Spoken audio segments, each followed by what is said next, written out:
Good evening, everyone. It's Nancy Miller, journalist, host, and creator of Dead Sleep, and your fellow true crime insomniac.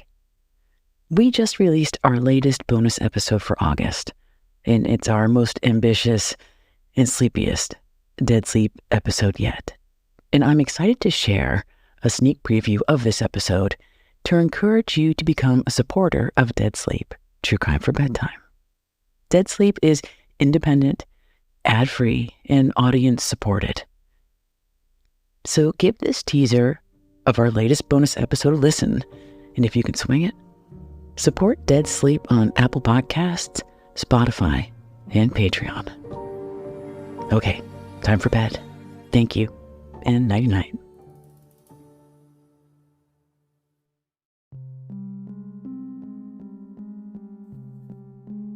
Immerse yourself in true crime long enough, and you start to see patterns.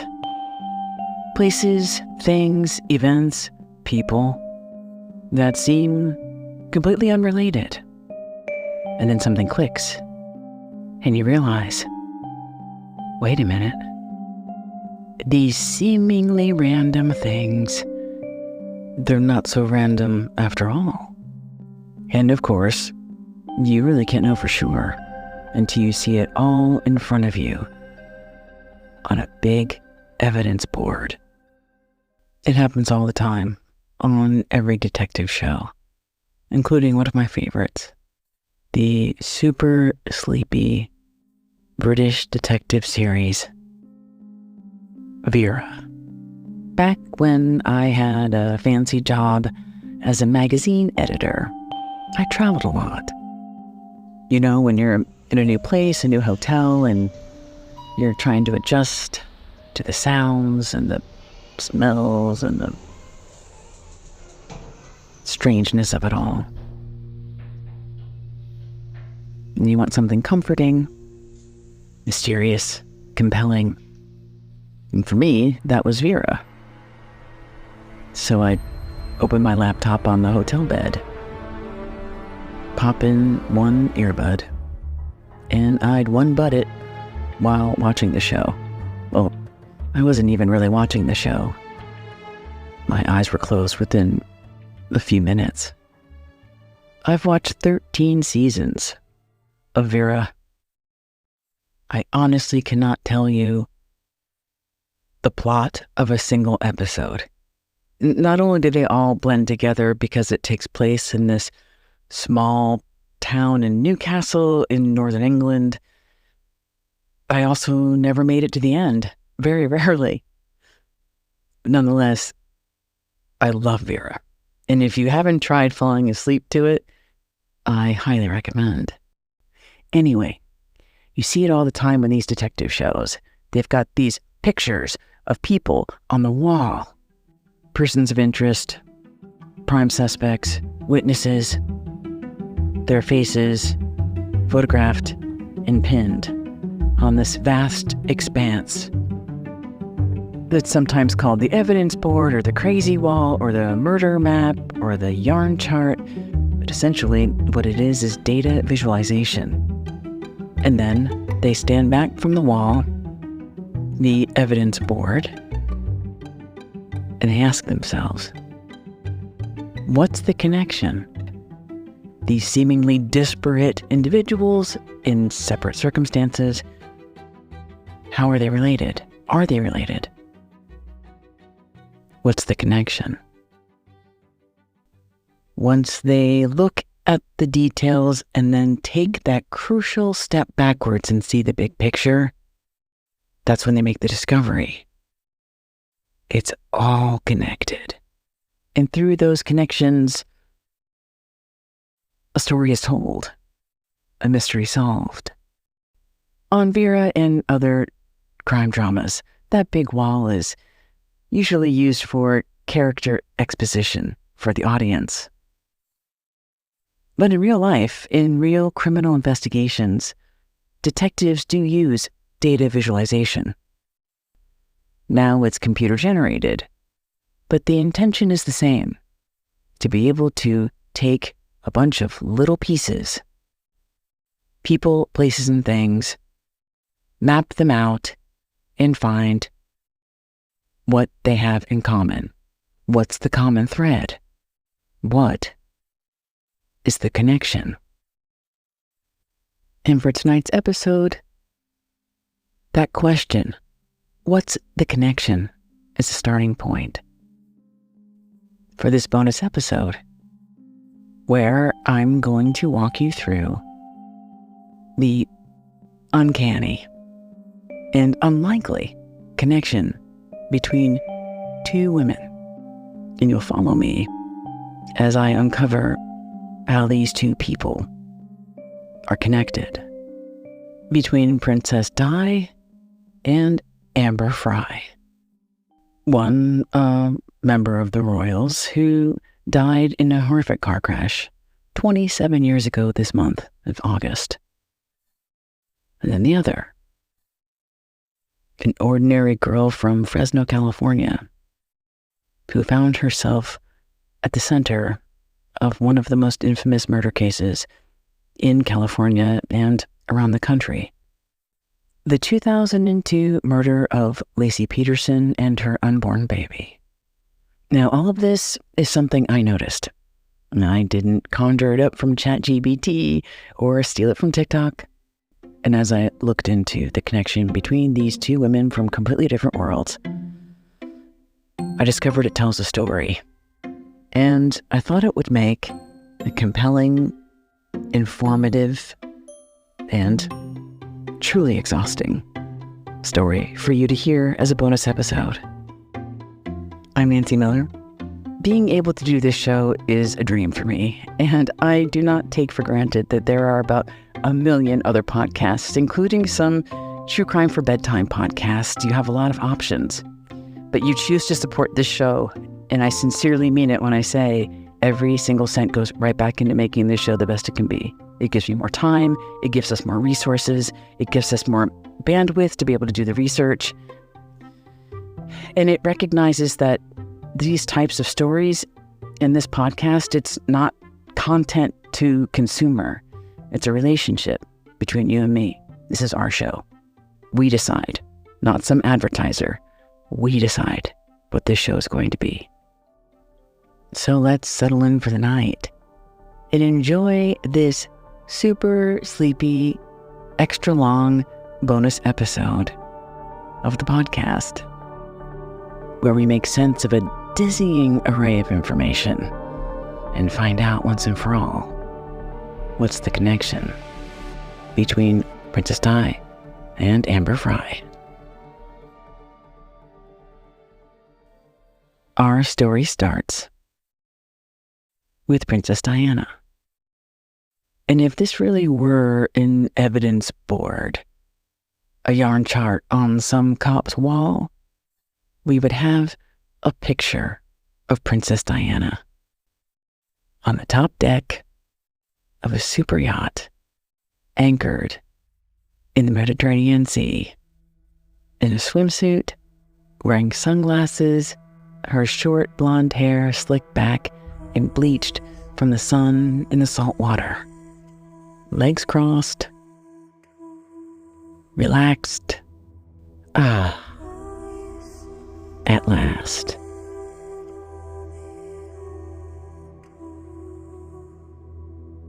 Princess Diana had earned this vacation. By the summer of 1997, she was divorced from Prince Charles, essentially banished from the royal family, separated from her sons a good part of the time, and was achingly lonely. Diana was a princess, as we all know. Most of her young life had been spent doing for others, being of service as a member of the royal family. Every vacation, never really a vacation, but a work trip, a meet and greet, a PR tour, a smiling face she put on again and again and again always under the perceived scrutiny of her cold and judgmental husband and her distant and unpleasable mother-in-law, the Queen, and, of course, the searing spotlight of the paparazzi. So when her friend Momo, who was the Egyptian billionaire Mohammed Al-Fayed, when he called and invited her to have some fun on a super yacht, she welcomed the opportunity. And as a bonus, she could bring her 2 kids. There were, of course, a lot of things Diana didn't know. The first was the most obvious, and it would soon be revealed that Diana had been followed by the paparazzi, and photographers would soon swarm the yacht, eager for photographs. She also was unaware that Momo, her friend, had an ulterior motive in inviting Diana to the yacht.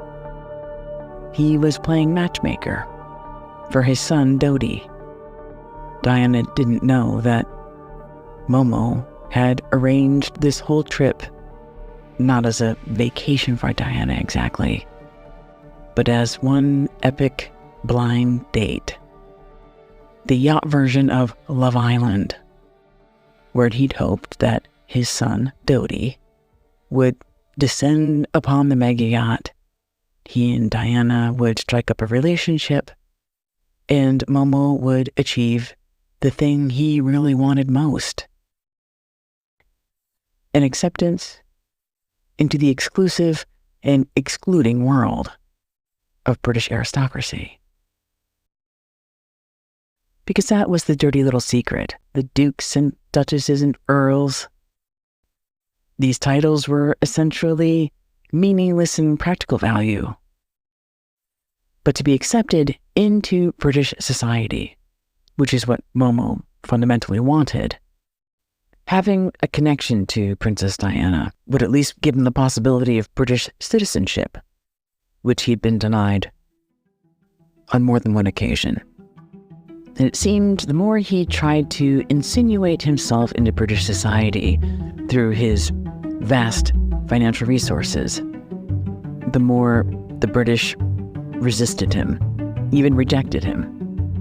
It didn't matter that Momo had enough money to buy Harrods, the iconic British department store, one that takes up several blocks in London, or that he'd bought a whole British football team. British society and the British press looked down on Mohammed Al-Fayed, referring to the Egyptian businessman as the phony pharaoh. Proximity through Princess Diana, ideally through the marriage with his son Dodi, it could change all of that. Momo and Diana were also buddies. Was it too much to ask for a father to want his son to marry a nice princess? So in July of 1997, that was his plan. Invite Diana and the 2 kids to the super yacht. Then bring Dodi onto the super yacht, and the rest would take care of itself. Sparks would fly. It was the perfect plan, except there was only one thing standing in his way. Dodi's alleged fiancée, an American model named Kelly Fisher, though he never called her by her name, Kelly. Momo referred to her strictly as Madame Bikini, or what he really thought she was, the gold digger. Which leads us to the last thing Diana didn't know anything about, that there was a whole other yacht, a whole other woman. And that Princess Diana, without really trying, without even knowing, just sitting there, enjoying herself, relaxing and flipping through a magazine, on the top deck of that super yacht that the princess was destroying another woman's perfect fairy tale. Now, much of what you've heard so far was gleaned from the Netflix series The Crown. And The Crown isn't necessarily known for its accuracy, or at least that show is known for embellishing the details around the royal family and around the drama. What happened with Dodi and Kelly and Diana on this double yacht scenario, which you'll hear more about in 1 second. But that really did happen. What's going to happen with Princess Diana and Dodi on August 31st, that's real too. That's not an appropriate bedtime story. So we're going to be talking about everything up until that horrific day. In those weeks where this bizarre love triangle was happening between Diana and Dodi and Kelly, and what was true and untrue and real and not real, and why that all matters.